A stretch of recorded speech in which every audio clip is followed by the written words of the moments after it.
ലോക്സഭാ തെരഞ്ഞെടുപ്പിൽ എറണാകുളത്ത് നിന്ന് എൻഡിഎ സ്ഥാനാർത്ഥിയായി മത്സരിക്കാൻ അനിൽ ആന്റണി ഒരുങ്ങുന്നു. ബിജെപി ദേശീയ സെക്രട്ടറി അനിൽ ആന്റണിയാണ് മത്സരിക്കാൻ തയ്യാറെടുക്കുന്നുവെന്ന വാർത്തകൾ പുറത്തുവരുന്നത്.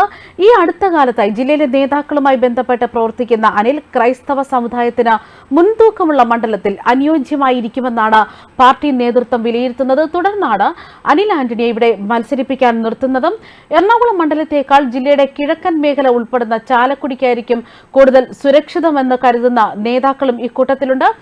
തൃശൂരിൽ സുരേഷ് ഗോപി വരുമ്പോൾ സാമുദായിക സന്തുലനത്തിനായി ചാലക്കുടിയിൽ ക്രൈസ്തവ സമുദായത്തിൽ നിന്നുള്ള സ്ഥാനാർത്ഥി വേണമെന്ന ആവശ്യമാണ് ഉയർന്നിരുന്നത്. ഇക്കഴിഞ്ഞ തവണ അൽഫോൺസ് കണ്ണന്താനം എറണാകുളത്ത് 15% വോട്ടുകൾ നേടിയിരുന്നു.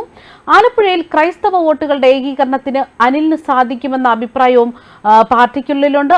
അവിടെ കോൺഗ്രസ് സ്ഥാനാർത്ഥി ആരായിരിക്കുമെന്നതാണ് കാര്യങ്ങൾ മുൻകൂട്ടി നിശ്ചയിക്കുന്നതിന് പ്രതിസന്ധി ഇപ്പോൾ സൃഷ്ടിക്കുന്നത്. ക്രൈസ്തവ സമുദായത്തിന് മുൻതൂക്കമുള്ള മണ്ഡലത്തിൽ അനിൽ അനുയോജ്യമായിരിക്കുമെന്നാണ് പാർട്ടി നേതൃത്വത്തിന്റെ വിലയിരുത്തൽ. ഇക്കഴിഞ്ഞ കുറച്ചു നാളായി ജില്ലയിലെ നേതാക്കളുമായി ബന്ധപ്പെട്ടൊക്കെ അനിൽ ആന്റണി പ്രവർത്തിക്കുന്നുണ്ട്. എറണാകുളം മണ്ഡലത്തേക്കാൾ ജില്ലയുടെ കിഴക്കൻ മേഖല തന്നെയാണ് ഇപ്പോൾ ലക്ഷ്യം വെച്ചിരിക്കുന്നതും. അതേസമയം ആലപ്പുഴയിൽ ക്രൈസ്തവ വോട്ടുകളുടെ ഏകീകരണത്തിന് അനിലിന് സാധിക്കുമെന്ന അഭിപ്രായവും ഇപ്പോൾ പാർട്ടിക്കുള്ളിലുണ്ട്. അതുമാത്രമല്ല, ബിജെപിക്ക് ഏറ്റവും കൂടുതൽ കിട്ടുന്ന മണ്ഡലങ്ങളിലൊന്നായ പത്തനംതിട്ടയിൽ ഇപ്പോൾ സ്ഥാനാർത്ഥിയായി വരുന്നത് പി സി ജോർജിന്റെ മകൻ ഷോൺ ജോർജ് ആയിരിക്കുമെന്ന വിവരങ്ങൾ പുറത്തുവരുന്നു. ഇക്കഴിഞ്ഞ തവണ ബിജെപി ഗണ്യമായ വോട്ട് സമാഹരിച്ച് അവരുടെ എ ഗ്രേഡ് മണ്ഡലങ്ങളിൽ ഒന്നാണ് പത്തനംതിട്ട.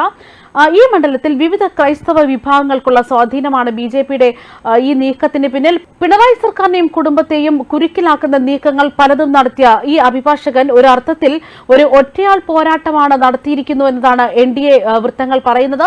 ഹൈക്കോടതിയിൽ ഷോൺ ജോർജ് ഫയൽ ചെയ്ത കേസുകളൊക്കെ തന്നെ പിണറായി സർക്കാരിനെ കുരുക്കിലാക്കാൻ ഉദ്ദേശിച്ചിട്ടുള്ളത് തന്നെയാണ്. വിവിധ ക്രൈസ്തവ മതമേധാവികളുമായുള്ള പി സിക്കുള്ള ബന്ധം വോട്ടുകളായി മാറുമെന്ന വിശ്വാസമാണ് ബിജെപി നേതാക്കളെ ഇത്തരത്തിലൊരു നീക്കത്തിന് പ്രേരിപ്പിച്ചിരിക്കുന്നതും. പത്തനംതിട്ടയിൽ ആന്റോ ആന്റണി തന്നെ യുഡിഎഫിനായി 4ാം തവണയും മത്സരിക്കുമെന്നാണ് വിവരങ്ങൾ. ആദ്യഘട്ടത്തിൽ ആന്റോ മണ്ഡലം മാറുമെന്ന് അഭ്യൂഹമുണ്ടായിരുന്നു. ഇതിനിടെ മുൻ DCC പ്രസിഡന്റും കൂട്ടരും CPM-ൽ ചേർന്നത് ഇടതുപക്ഷത്തിന് പ്രചാര ആയുധമായെങ്കിലും ബാബു ജോർജും കൂട്ടരും എന്ന് പറയേണ്ട കാര്യമില്ല, അദ്ദേഹം മാത്രമേ പോയിട്ടുള്ളൂ എന്ന നിലപാടിലാണ് കോൺഗ്രസ് പത്തനംതിട്ട DCC.